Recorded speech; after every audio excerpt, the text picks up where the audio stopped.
Hello বন্ধুরা, আমি মাফি। প্রতিদিন নতুন নতুন রহস্যময় মাফিয়া, হ্যাকার আর অবহেলার গল্প পেতে আমাদের চ্যানেলটি সাবস্ক্রাইব করে পাশে থাকবেন। তখন তিনি বুঝতে পারেন এটা রুদ্র নিয়ে গেছে। তখন তিনি দৌড়ে সেই রুমের দিকে যান। আজকে রুদ্রকে তিনি মেরে ফেলবেন। আমার সাথে বেইমানি করার ফল তোকে পেতেই হবে। আমি তোকে বিশ্বাস করেছিলাম বলেই তুই আমার সাথে এত বড় বেইমানি করেছিলি। আমার বিশ্বাস নিয়ে খেলা করে আজ পর্যন্ত কেউ বাঁচতে পারেনি। শাস্তি তোকে পেতেই হবে। এসব বলে বলে দৌড়ে আসছিল আরিফ চৌধুরী, আর আমি ব্যস্ত ছিলাম সিস্টেম রুম কন্ট্রোল করার জন্য। যত ক্যামেরা আছে তার কোনো হিসাব নেই। হঠাৎ করে চোখ গেল একটা ফ্রিজের মতো কি জানি একটা জিনিস, রক্তের গন্ধ পাচ্ছিলাম। হঠাৎ করে চোখ পড়লো ক্যামেরার দিকে দেখে ফেললাম তাকে ক্যামেরায় দেখছিলাম। সে বন্দুক হাতে নিয়ে এই রুমের দিকেই দৌড়ে আসছে। এটা দেখার পর আমার ভয় কাজ করতে শুরু করলো। তার মানে কি কেউ খবর দিয়ে দিয়েছে? আমি কি ধরা পড়ে গেছি? এখন আমি এখান থেকে পালাবো কি করে?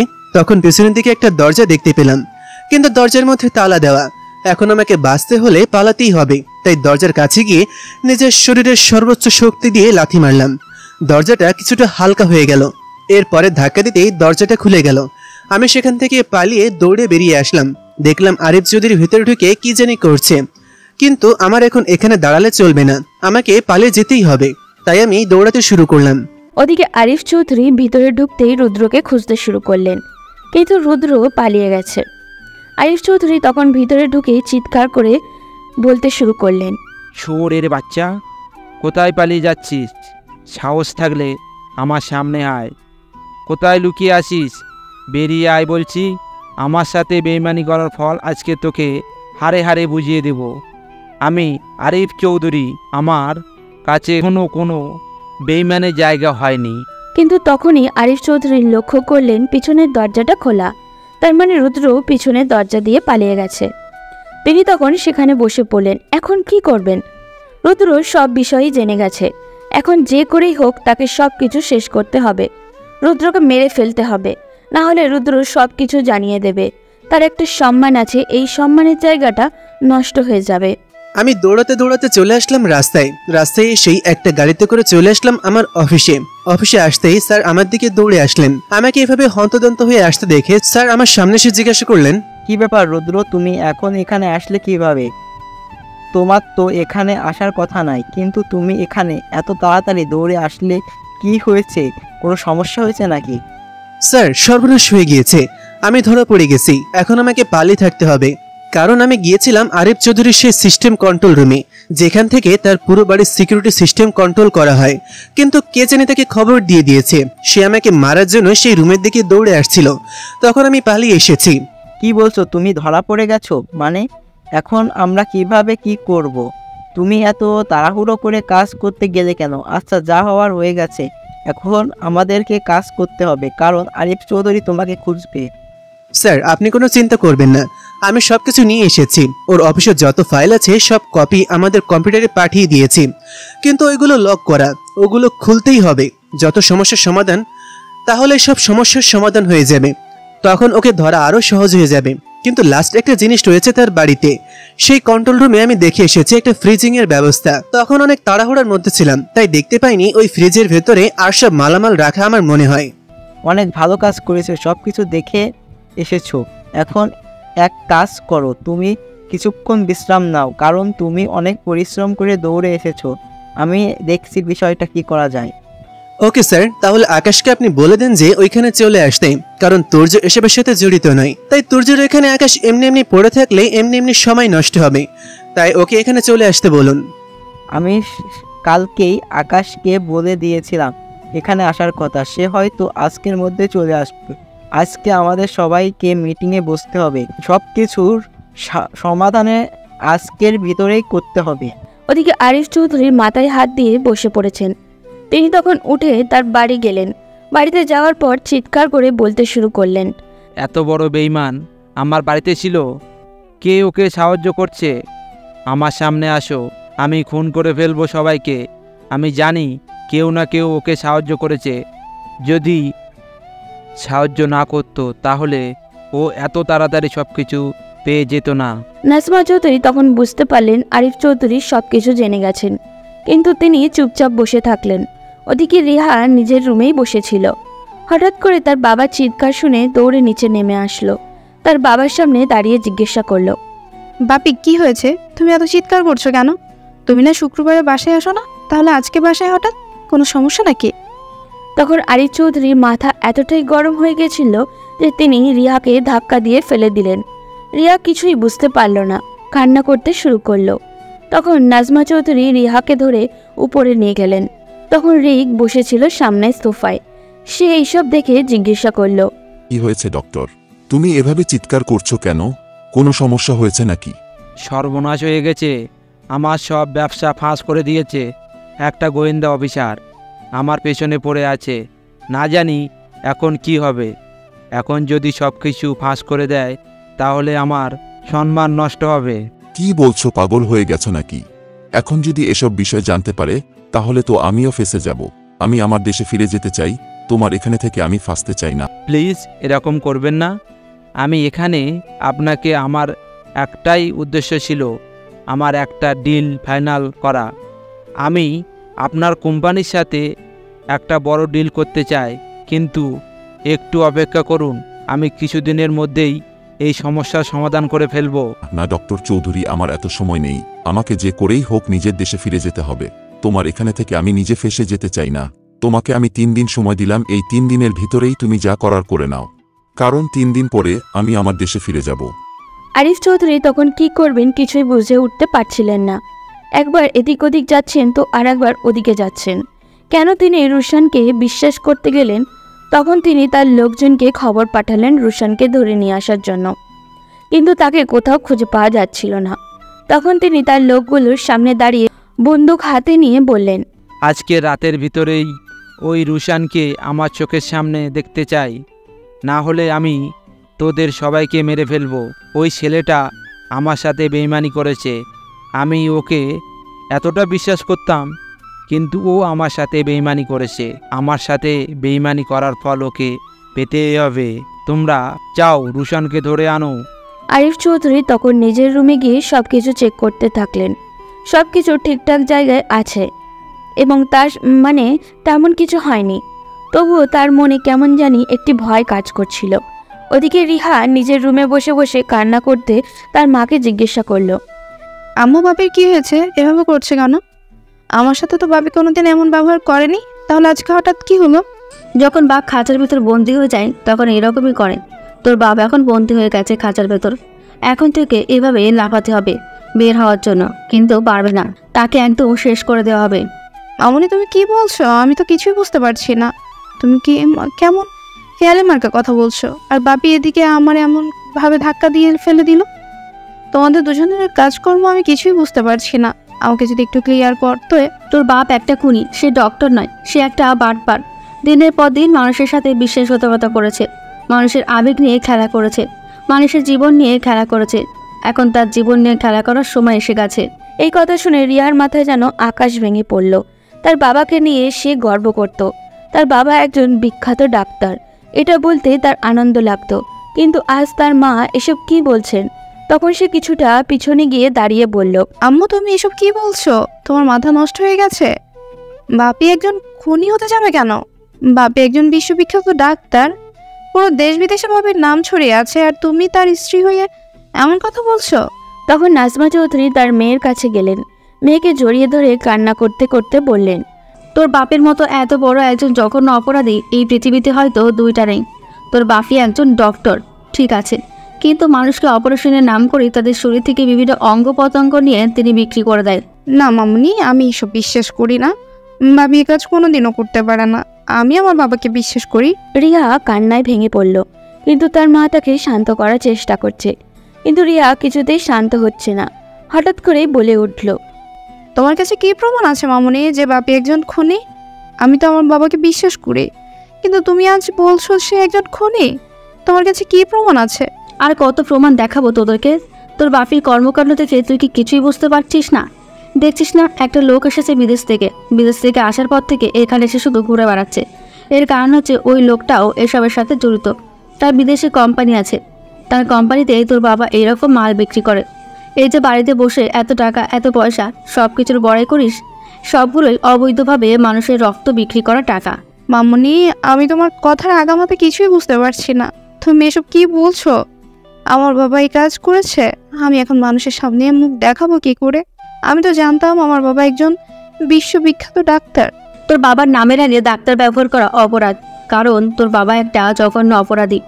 ডক্টর তার সামনেই লাগানো হয় যার মানবতাবোধ আছে, কিন্তু তোর বাবা ডক্টর হলো তার ভেতরে কোনো মানবতাবোধ নেই, সে একটা জঘন্য অপরাধী।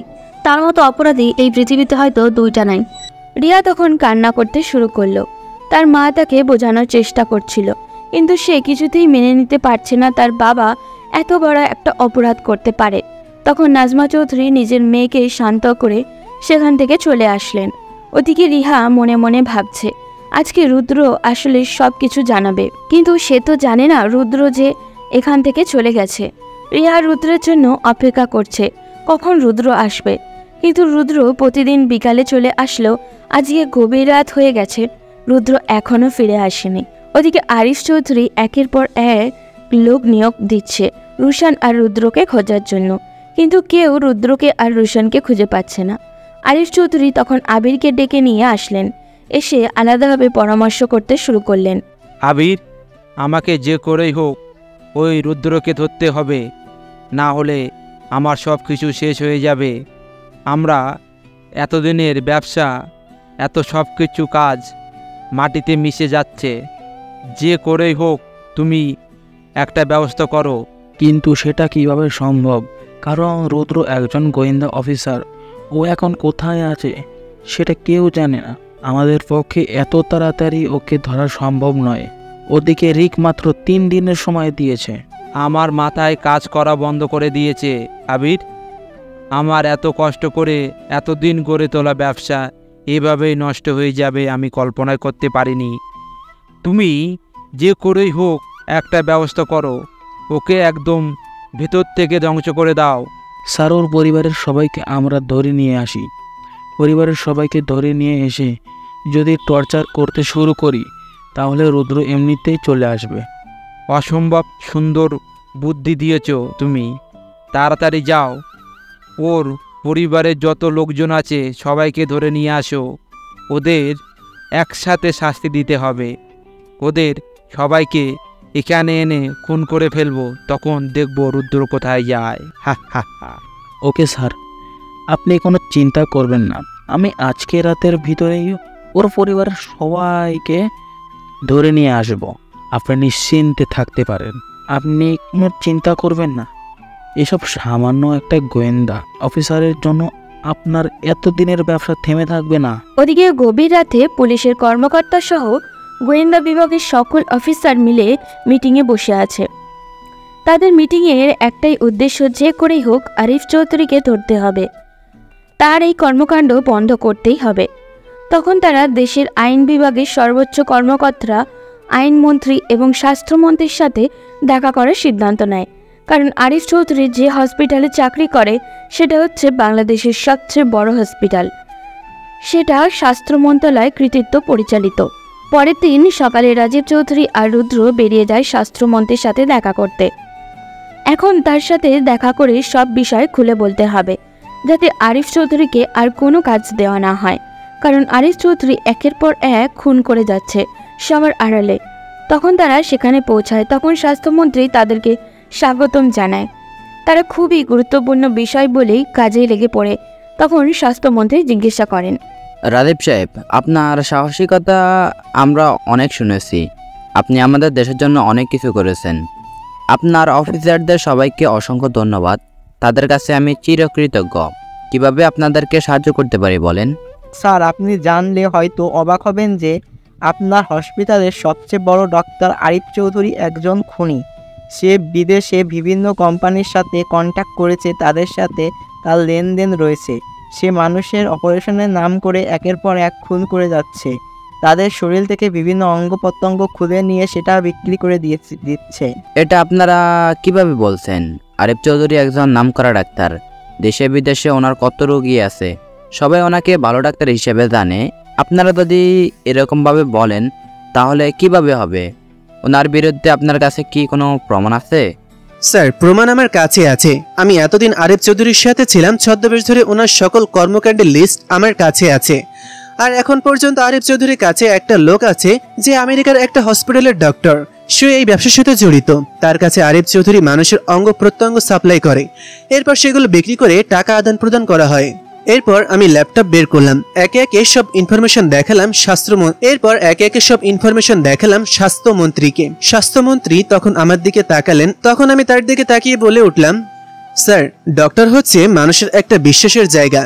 মানুষ যখন বিপদে পড়ে, অসুস্থতায় নিয়ে পড়ে, তখন ডাক্তারের কাছে মানুষ আসে একটু সাহায্যের জন্য, একটু সুস্থ হওয়ার লক্ষ্যে। কিন্তু এমন একটা জায়গায় যদি এরকম একটা জঘন্য অপরাধী থাকে, তাহলে কিভাবে হতে পারে? মানুষ সুস্থ হওয়ার জন্য অনেক আশা নিয়ে আসে, যখন তারা লাশ হয়ে ফিরে যায়, তখন তার পরিবারের অবস্থা কি হয় আপনি হয়তো বুঝতে পারছেন। আমি আর কিছু বলতে চাই না, এখন আপনি সিদ্ধান্ত নেন কি করবেন। কিন্তু এটা একটা সরকারি বিষয়, ওনাকে এমনভাবে হঠাৎ করে চাকরি থেকে বন্ধ করা যাবে না, কারণ ওনার বিষয়ে এখনও অনেক তদন্ত করা হবে। আপনারা যখন বলেছেন তখন আমরা সরকারের সাথে কথা বলবো, বলে ওনার চাকরি থেকে বরখাস্তের কথা বলবো। উনি একজন বিশ্বখ্যাতি ডাক্তার, ওনাকে এমনভাবে চাকরি থেকে বের করা ঠিক না। কথা শুনে আমার মাথায় আগুন ধরে গেল। আমরা এসেছি ওনার কাছে প্রমাণ দিয়ে এসেছি, এরপরও তিনি বলছেন এটা সহজ নয়। আমি তখন তার দিকে তাকিয়ে কিছুটা রাগী কণ্ঠে বলে উঠলাম, এটা কিভাবে সম্ভব স্যার? এখন আপনি যদি ওনাকে আরেকটা সুযোগ দেন, তাহলে উনি আরো 2টা মানুষের প্রাণ নিয়ে নেবেন। এই 2টা মানুষ কি অপরাধ করেছিল? কেন তারা মৃত্যুবরণ করবে? আপনারা কি এটাকে ফাজলামি পেয়েছেন? দেশের মানুষ আজ বিপদের মধ্যে, আপনারা এর মধ্যে যদি এরকম করেন তাহলে কিভাবে হবে? হ্যাঁ স্যার, আপনারা এটা করতে পারেন না। আপনি ওনাকে আজকে চাকরি থেকে বের করার ব্যবস্থা করুন।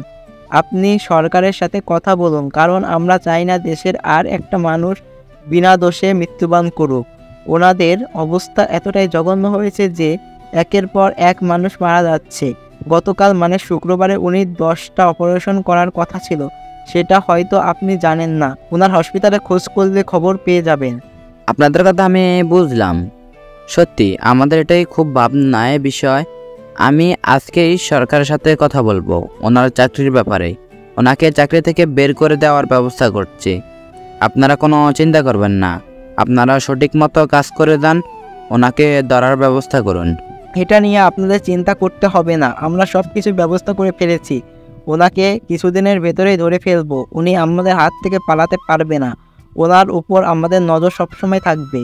তখন আমরা সেখান থেকে চলে আসলাম। সেখান থেকে চলে আসতে যাব, তখন হঠাৎ করে আমার কাছে একটা কল আসলো। আমি তখন ফোনটা ধরতেই ওই পাশ থেকে কেউ হাসতে শুরু করলো। আমি তখন তার হাসির আওয়াজ শুনে বুঝতে পারলাম এটা আরিফ চৌধুরী। কিন্তু সে আমাকে ফোন দিয়ে এভাবে হাসছে কেন? তখন সে আমাকে একটা চিৎকারের আওয়াজ শোনালো, যেটাতে আমার বোন চিৎকার করছে, ভাইয়া, ওরা আমাদেরকে ধরে নিয়ে এসেছে, আমার অনেক ভয় করছে। ও ভাইয়া, তুমি আমাকে এখান থেকে বাঁচাও প্লিজ, আমার হাতে পায়ে ব্যথা হয়ে গেছে। ওরা আমাকে বেঁধে রেখেছে ভাইয়া, আব্বু আম্মুকেও বেঁধে রেখেছে। ফোনটা তখন লাউড স্পিকারে দেওয়া ছিল। রাজীব চৌধুরী তখন আমার পাশেই দাঁড়িয়েছিলেন। তিনি আমার দিকে তাকালেন, আমার হাত থেকে ফোনটা পড়ে গেল। তখন রাজীব চৌধুরী ফোনটা হাতে নিয়ে বললেন, এই তোর সাহস কি করে হলো? আমার অফিসারের পরিবারের লোকজনকে ধরে নিয়ে এসেছিস। তোর যদি বড় সাহস থাকে তাহলে তুই আমাদের সামনে এসে লড়াই কর। তুই কেন আমার অফিসারের পরিবারের লোকজনকে ধরে নিয়ে গেছিস? আমার সাথে যেরকম চালাকি করে তোরা আমার সব ইনফরমেশান জোগাড় করেছিস, ঠিক সেরকমভাবে আমি তোর অফিসারের পরিবারের সবাইকে ধরে নিয়ে গেলাম। এখন যদি রুদ্র তার পরিবারের সবাইকে বাঁচাতে চায়, তাহলে আমার কাছে আসতে বল, ওকে আমি শেষ করে দিতে চাই। আমি তোকে শেষবারের মতো বলছি, তোর জন্য কিন্তু খুব বড় বিপদ অপেক্ষা করছে। তুই ভুল করেছিস। খবরদার, রুদ্রের পরিবারের কাউকে তুই কিছু করবি না। সেটা তো এখন সময়ের অপেক্ষা, যতদিন না পর্যন্ত রুদ্র এসে আমার হাতে ধরা দিতে হয়, ততদিন পর্যন্ত ওর কোনো শান্তি নেই। ওকে এমন অবস্থা করব যে ওর নিজের চেহারায় আয়না দেখে ভুলে যাবে যে সে কে। তুই কি চাইছিস আমাদেরকে ক্লিয়ার করে বল। আমি কিছুই চাই না, আমার একটা চাওয়া, তোরা আমার উপর যতটা অভিযোগ এনেছিস সবগুলো মিথ্যা বলে স্বীকার করবি গণমাধ্যমের সামনে। তা না হলে আমি ওদের পরিবারের সবাইকে মেরে ফেলবো। সময় মাত্র 2 দিন। বলেই আরিফ চৌধুরী ফোনটা রেখে দিল। রাজীব চৌধুরী তখন রুদ্রকে শান্ত করার চেষ্টা করছেন, কিন্তু রুদ্র কান্না করছে। তিনি অনেক কষ্ট করে রুদ্রকে ধরে নিয়ে গেলেন অফিসে। রুদ্র এমন অবস্থা দেখে রুদ্রকে ধরে বসালেন। তখন রুদ্র চিৎকার করে কান্না করে বললেন, স্যার, আমার বোন এরকম কোনো কিছু সহ্য করতে পারবে না। আমার মা বোন এরকম কোনো কিছু সহ্য করতে পারবে না। আমার বাবা হয়তো সিআইডিতে ছিলেন, তিনি এসব বিষয়ে কিছুটা মানিয়ে নিতে পারবেন, কিন্তু ওরা একদম এসব বিষয় বুঝে না। ওদেরকে কোনো ক্ষতি করে ফেললে আমি নিজেকে ক্ষমা করতে পারবো না স্যার। রুদ্র, এরকম পাগলামি করো না। তুমি কোনো চিন্তা করো না, তোমার পরিবারের লোকজনের কারোর কিছু হবে না। তুমি নিশ্চিন্তে থাকতে পারো। আমি যতদিন বেঁচে আছি ততদিন তোমার পরিবারের কিছুই হবে না। আমি দেখতেছি ওই আরিফ চৌধুরী কিভাবে শেষ করে দেওয়া যায়। স্যার, ও 2 দিন সময় দিয়েছে। 2 দিনের ভেতরে আমরা কিভাবে ওর কাছে পৌঁছাবো? আর ওর নিজের লোকেশনটা পর্যন্ত বলেনি। এখন আমরা ওর কাছে কিভাবে পৌঁছাবো? আমার পরিবারের কিছু হয়ে গেলে আমি বাঁচবো না। আমার মায়ের বা বোনের কিছু হয়ে গেলে তো আমি শেষ হয়ে যাব স্যার। রাজীব চৌধুরী অনেক কষ্ট করে রুদ্রকে শান্ত করার চেষ্টা করছেন। ওদিকে রিয়াও চিন্তা করছে। আরিফ চৌধুরী তখন রুদ্রের বাবার সামনে দাঁড়িয়ে বলে, তো ছেলের কত বড় সাহস আমার সাথে বেইমানি করে। ও হয়তো জানে না যে আমার পাওয়ার কতটুকু। দেশের কত বড় বড় নেতারা আমার সাথে পরিচয়, কিন্তু সে আমার সাথে লাগতে চলে এসেছে। এখন দেখ তোদের অবস্থা, আমি কি করি। রুদ্রের বাবা তখন অনেক রেগে গেলেন। তিনি অনেক রাগী একজন মানুষ। তখন রুদ্রের বাবা আরিফ চৌধুরীর দিকে তাকিয়ে বললেন, একটা কথা কি জানিস, আমার জীবনে আমি অনেক অপরাধী দেখেছি, অনেক অপরাধীকে শাস্তি দিয়েছি, কিন্তু তোর মতো এত ভীতু অপরাধী আমার জীবনেও দেখি নাই। অপরাধীরা হয় এমন যে তারা সামনে থেকে লড়াই করে, কিন্তু তুই তো একটা ছাগল, এজন্যই পেছন থেকে লড়াই করতে চাচ্ছিস। আরিফ তখন রেগে গিয়ে রুদ্রের বাবাকে লাঠি দিয়ে আঘাত করে। তখন রুদ্রের মা পাশ থেকে কান্না করে ওঠেন। তখন রুদ্রের বাবা আবারও বললেন, তুই আমার ছেলেকে এখনো চিনতে পারিসনি। তোর মৃত্যুর সময় ঘনিয়ে এসেছে, সেজন্য তুই এরকম করছিস। তোর সময় শেষ। কিছুদিনের ভেতরেই তোর অবস্থান এমন হবে যে তোকে রাস্তার কুকুর পর্যন্ত সম্মান করবে না। কিসের এত বড়াই? টাকা পয়সার? যদি একবার জেলে ঢুকে যাস তাহলে সম্মান কি জিনিস বুঝে যাবি। আমাকে জেলে ঢোকাবে তোর ছেলে? তোদেরকে যখন তোর ছেলে বাঁচাতে আসবে তখনই আমি ওকে খুন করে ফেলবো। তুই কি ভেবেছিস তোর ছেলেকে আমি এখানে ছেড়ে দেওয়ার জন্য নিয়ে আসছি? ওকে এখানে আনবো, এরপর তোদেরকে সপরিবারে আমি মেরে ফেলবো। হা হা হা, তুই কি ভেবেছিস আমাদেরকে মেরে ফেললেই এই দেশের মানুষ চুপ করে বসে থাকবে? আমার ছেলের মতো কত হাজার রুদ্র জেগে উঠবে শুধু তোর মতো কয়েকটা অন্ধকারকে নিভিয়ে দেওয়ার জন্য। আমার ছেলে হয়তো মারা যাবে, কিন্তু আমার ছেলের নাম ইতিহাসের পাতায় থাকবে যে একজন জঘন্য অপরাধীকে ধরতে গিয়ে একজন অফিসারের মৃত্যু হয়েছে। এতে আমি বাবা হিসেবে নিজেকে গর্বিত মনে করব। তোরা বাপ ছেলে এত ছ্যাঁচড়া কেন? আমি তো ভাবছিলাম তোদেরকে ধরে নিয়ে আসলে তোরা চুপচাপ এখানে বসে থাকবি, কান্না করবি, কিন্তু তা না, তোরা উল্টো আমার উপর গরম দেখাচ্ছিস। তুই আমাদের কি অবস্থা করবি? তোর এমন অবস্থা হবে যে আমরা এখানে দাঁড়িয়ে হাসব। তুই কোনো চিন্তা করিস না, কিছুদিনের ভিতরেই তোর লাশ রাস্তায় কুকুর খাবে। আরিফ চৌধুরী তখন সেখানে আর দাঁড়ালেন না, কারণ এখানে যদি দাঁড়ান তাহলে তার মাথা নষ্ট হয়ে যাবে। সেই জন্য তিনি সেখান থেকে বেরিয়ে আসলেন। তখন রুদ্রের মা রুদ্রের বাবার দিকে তাকিয়ে বললেন, সত্যি যদি ওরা আমার ছেলেকে মেরে ফেলে তাহলে কি হবে? আমার একমাত্র ছেলে, ওর কিছু হয়ে গেলে আমরা বাঁচবো কি করে? রুদ্রের মা, তুমি কি পাগল হয়ে গেছো? তোমার ছেলে একজন গোয়েন্দা অফিসার, সে যে কোনো সময় মৃত্যুবরণ করতে পারে। তাই তুমি আগে থেকেই নিজেকে শক্ত করে রাখলে না কেন? তুমি প্রস্তুত হয়ে নাও। মনে করো তোমার ছেলে মারা যাবে, কারণ সে নিজের দেশের জন্য জীবন দেবে। এটা ভাবতেই তোমার কি কোনো আনন্দ লাগতেছে না? রুদ্রের বাবার ভেতরটা ফেটে যাচ্ছিল, কিন্তু তিনি সামনে দাঁড়িয়ে এরকমভাবে শক্তিশালী মানুষের মতো কথা বলছিলেন। এটাই হয়তো একজন অফিসারের বাবা মায়ের শক্তি। যদি এরকম পারিবারিক শক্তি না থাকতো তাহলে একজন অফিসার কিছুতেই এত ভয়ঙ্কর কোনো অপারেশনে যেতে পারতো না। ওদিকে রুদ্র নিজের পরিবারের চিন্তায় কোনো কাজই করতে পারছেন না।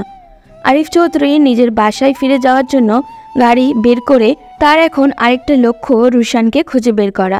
কিন্তু রুশানকে রুদ্রকে কোথায় লুকিয়ে রেখেছে কেউই জানে না। তাকে কিছুতেই খুঁজে পাওয়া যাচ্ছে না। যদি রুশানকে তিনি না মারতে পারেন তাহলে তার মন শান্ত হবে না। ওদিকে রিহা কান্না করেই যাচ্ছে। সে রুদ্রকে অনেক ভালোবেসে ফেলেছে, কিন্তু রুদ্রকে সে আর কোনোদিনই হয়তো ফিরে পাবে না। তখন সে তার মাকে জিজ্ঞাসা করলো, মা, রুদ্র কোথায়? যেদিন বাবা আমাকে ধাক্কা মেরে ফেলে দিয়েছে এর পরের দিন থেকে আর রুদ্রকে আমি কোথাও দেখতে পাচ্ছি না। রুদ্রের সাথে কি বাবার কোনো ঝামেলা হয়েছে? ও আমাদের বাসায় আসছে না কেন? রুদ্র আর কোনোদিন আমাদের বাসায় আসবে না। ও একজন গোয়েন্দা অফিসার, এখানে এসেছিল কিছু ইনভেস্টিগেশনের জন্য। সে ধরা পড়ে গেছে তোর বাবার কাছে, সেই জন্য সে চলে গেছে। কিছুদিনের ভেতরে তোর বাবাকে সে এত ভয়ঙ্কর শাস্তি দেবে যা দেখার পর পুরো পৃথিবী কেঁপে উঠবে। কি বলছো মা? রুদ্র একজন গোয়েন্দা অফিসার? এই ছেলেটাকে দেখতে যতটা সাদাসিধে মনে হয়, কিন্তু সে অনেক বুদ্ধিমান এবং ভালো একজন অফিসার। আমি তার কর্মকাণ্ড থেকে সেটা খুব ভালো করেই বুঝতে পেরেছি। এর সাথে একজন ভালো মানুষও। তোর বাবার মতো এত জঘন্য অপরাধী নয়। তোর বাবার মতো জঘন্য অপরাধীদেরকে শাস্তি দেওয়ার জন্য তারা দিনরাত লড়াই করে নিজের দেশের জন্য তারা জীবন দিতে একবারও চিন্তা করে না। কিন্তু মামুনি, আমি রুদ্রকে অনেক ভালোবেসে ফেলেছি। রুদ্রকে আমি আর কোনোদিনও কি ফিরে পাবো না? ওকে না পেলে আমি তো মরে যাব। রিয়ার মা তখন কি জবাব দিবেন বুঝে উঠতে পারছিলেন না। নিজের মেয়ের আবেগের অবস্থাটা তিনি বুঝতে পারছিলেন, কিন্তু কি জবাব দিবেন। তখন তিনি তার মেয়েকে জড়িয়ে ধরে আস্তে আস্তে বলে উঠলেন, যদি তোদের ভালোবাসা সত্যি হয়ে থাকে তাহলে তুই রুদ্রকে খুব তাড়াতাড়ি ফিরে পেয়ে যাবি। রুদ্র যদি তোকে বিন্দুমাত্র ভালোবেসে থাকে তাহলে সে ফিরে আসবে। তুই দোয়া কর ওর জন্য, যাতে তোর বাবার মতো এত বড় একজন অপরাধীকে শাস্তি দিতে পারে। তার মানে তুই আমার সাথে বেইমানি করেছিস? আমার স্ত্রী হয়ে আমার সাথে বেইমানি করেছিস? আমি জানতাম ওই পরিবারের একজনই আছে যে আমার সাথে বেইমানি করতে পারে, সেটা হচ্ছিস তুই। তোকে বিয়ে করার পর থেকে আমার কাজে বাধা দিয়ে আসছিস। আজকে তোর এমন অবস্থা করব যে তুই ভয় পেয়ে যাবি নিজের অবস্থা দেখে। তখন রিয়া আর তার মা পিছন ফিরে তাকায়, দেখে আরিফ চৌধুরী তাদের সামনে দাঁড়িয়ে আছেন। তখন তারা কি বলবে বুঝে উঠতে পারছিলেন না। রিয়া তখন তার বাবার দিকে তাকিয়ে বলে, বাবা, আমি তোমাকে নিয়ে গর্ব করতাম। তুমি যে এত জঘন্য একটা অপরাধী এটা আমি আগে কোনোদিনও বুঝতে পারিনি। তুমি এটা কেন করেছো বাবা? কেন মানুষের জীবন নিয়ে খেলা করেছো? মানুষ তো বিশ্বাস করে তোমাদের কাছে আসে, কিন্তু তোমরা মানুষের বিশ্বাস নিয়ে এভাবে খেলা করতে পারলে? বলো না বাবা। কিসের বিশ্বাস? এখানে সব কিছুই টাকার খেলা। যদি আমি একটা মানুষকে মেরে ফেলতে পারি তাহলে জানিস তার শরীরের বিভিন্ন অঙ্গ প্রত্যঙ্গ বিক্রি করে কমসে কম 1 কোটি টাকা পাওয়া যাবে। ছি বাবা, তুমি এটা কিভাবে পারলে? একজন মানুষকে মেরে ফেলে তুমি টাকা ইনকাম করবে? তোমার এই টাকা দিয়ে কি হবে? আমাদের কি টাকা পয়সার অভাব আছে নাকি? কি হবে এত টাকা পয়সা দিয়ে? আমাদের তো কোনো অভাব নেই বাবা। তোদের অভাব না থাকলেও আমার অভাব আছে। আমার প্রচুর টাকা দরকার। আমার পুরো বাড়ি আমি টাকা দিয়ে ভরে ফেলতে চাই। রুদ্রের পরিবারের সবাইকে এনে ধরে রেখেছি। এখন দেখ কি করে আমার কাছে না এসে থাকতে পারে। কি বললে তুমি? রুদ্রের পরিবারের সবাইকে ধরে নিয়ে এসেছো? কি দোষ করেছে তারা? যদি তুমি একটা পুরুষ হতে তাহলে তুমি এইভাবে পেছন থেকে কারোর সাথে লাগতে আসতে না। তুমি যদি লড়াই করতে চাও তাহলে রুদ্রের সাথে সরাসরি লড়াই করো। কেন তাদের পরিবারের সবাইকে ধরে নিয়ে এসেছো? আসলে তুমি একটা কাপুরুষ। তখন আরিফ চৌধুরীর অনেক রেগে যায়। রেগে গিয়ে তার স্ত্রী নাজমা চৌধুরীর চুল ধরে টানতে শুরু করে। এটা দেখার পর রিহা কান্না করতে শুরু করে। তার বাবাকে ধরে থামানোর চেষ্টা করছে, কিন্তু তার বাবা তাকে ধাক্কা দিয়ে অনেক দূরে ফেলে দেয়। তখন আরিফ চৌধুরী নাজমা চৌধুরীর গলা চেপে ধরে বলে, তোর কত বড় সাহস? তুই আমার সাথে বিশ্বাসঘাতকতা করার চেষ্টা করছিস? তুই জানিস না আমার সাথে বিশ্বাসঘাতকতা করার শাস্তি কি? আমার বাড়িতে থেকে আমার খেয়ে আমার পরে তুই আমার সাথে বেইমানি করেছিস। আমাকে মেরে ফেলো, এরপরেও আমি সত্যের পথে থাকার চেষ্টা করব। আমি হয়তো পারিনি সত্যের পথে থাকতে, কিন্তু চেষ্টা করেছি। তুমি আমাকে মেরে ফেলো, আমি এই পৃথিবীতে আর বাঁচতে চাই না। এরকম জঘন্য অপরাধী স্ত্রী হিসেবে পরিচয় দিতে নিজেকে ঘৃণা লাগে। এতই যদি সৎ পথে চলার চেষ্টা করিস তাহলে আমাকে বিয়ে করেছিলি কেন? এখন এই বাড়ি থেকে বেরিয়ে যা, তোর স্থান আমার বাড়িতে নেই। মুখ সামনে কথা বলো মিস্টার আরিফ চৌধুরী। তুমি জানো না এই বাড়ির মালিককে? এই বাড়ির আসল আমার বাবা রহমান চৌধুরী। তোমার সাহস কী করে হলো তুমি আমার বাড়ি থেকে আমাকে তাড়িয়ে দেওয়ার নাম করো? আমি চাইলেই তোমাকে এই বাড়ি থেকে তাড়িয়ে দিতে পারি। কি বললি? আমাকে তুই বাড়ি থেকে তাড়িয়ে দিবি? আজকে তোর এমন অবস্থা করব তুই জানিস না। তোর বাবাকেও আমি মেরে ফেলেছিলাম, তাহলে আজকে সেটাও শুনে নে। তোর বাবাকে আমি বিষ খাওয়িয়ে মেরেছিলাম, কিন্তু সবাই হার্ট অ্যাটাক মনে করেছিল শুধুমাত্র এই বাড়ির জন্য। তোকেও বিয়ে করেছি শুধুমাত্র বাড়িটা পাওয়ার জন্য, আর এখন তুই বলছিস এই বাড়ি আবার নিয়ে নিবি? নাজমা চৌধুরী কথাটা শুনে বেহুশ হয়ে গেলেন। তখন রিহা কান্না করতে করতে তার মাকে ধরে নিয়ে রুমে চলে গেল। সে বিশ্বাস করতে পারছে না তার বাবা এত বড় একটা অপরাধী। সে তখন কান্না করছে বসে বসে, আর রুদ্রের জন্য অপেক্ষা করছে। তখন সে অন্ধকার আকাশের দিকে তাকিয়ে বলে, আজকে অন্ধকার আকাশের মতো আমার জীবনটাও অন্ধকার হয়ে গেল। রুদ্র, তোমাকে ছাড়া আমি বাঁচতে পারবো না। তুমি কোথায়? আমাকে এখান থেকে নিয়ে চলো প্লিজ। আমি যদি জানতাম আমার বাবা এত বড় একজন অপরাধী, তাহলে কোনো দিন আমার বাবাকে নিয়ে গর্ব করে বলতে পারতাম না যে আমি আরিফ চৌধুরীর মেয়ে। আজকে আরিফ চৌধুরীর মেয়ে বলতে আমার ঘৃণা লাগছে, আমার নিজের মরে যেতে ইচ্ছে করছে। আমি কি বলবো? আমার মুখ দিয়ে তো কোনো কথাই বের হচ্ছে না।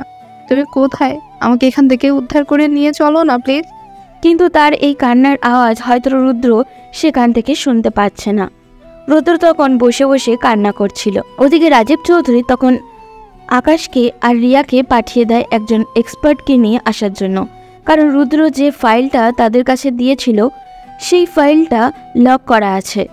এই ফাইলে পাসওয়ার্ড দেওয়া, পাসওয়ার্ড ছাড়া কিছুতেই ওপেন করতে পারছে না। এই ফাইলের ভিতর আরিফ চৌধুরীর সব ইনফরমেশন দেওয়া আছে। একটু পর সেই এক্সপার্ট চলে আসে।